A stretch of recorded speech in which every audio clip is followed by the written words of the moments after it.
Kaya gaya ng laban mo kay Looney, malambot kahalata. Oo, balakid, batas, marlod, sinadya akong magawa. Pinaalala mga talo para lalong madala. Ngayon siya naman yung panoorin yung yabangan nung wala.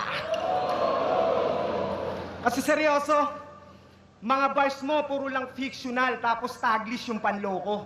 Habang pinatunayan ko yung lyrical, mapakulabo mano solo. Yung verse ko nasa regionals, puta si Ilman yung nagtono.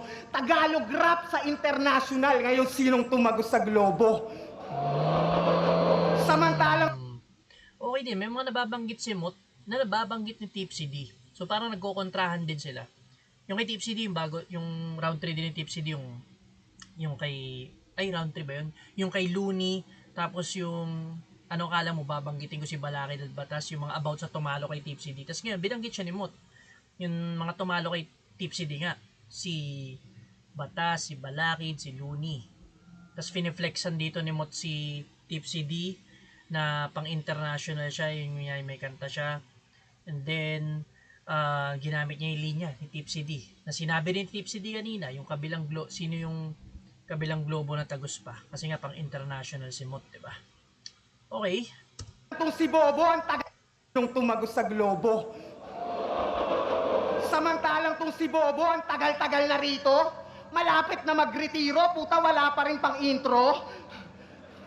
Kahit i-check niya mga video, wala man lang snippet na mapasilip sa madla. Puro beat lang yung kanya. Ngayon, paano ka naging genius kung wala kang lyrics ng kanta? Ano? Puro na lang pasilip ng produkto? Mga tricks sa pagluluto? Panis naman sa skills kung usapang hip-hop pinupunto. Kasi puro ka lang vid mga ingredients tinuturo. Ako no need na ng tips, may taga-mix ako sa studio. Music ko, sinasaulo, listener mas dumadami. Naiimbitahan ko lagi. Hanggang bate lang yung chenso, ako sa gig lumalagari. Kaya nga bihira na sumali. Okay, dito na siya nakaka-build ng momentum, no?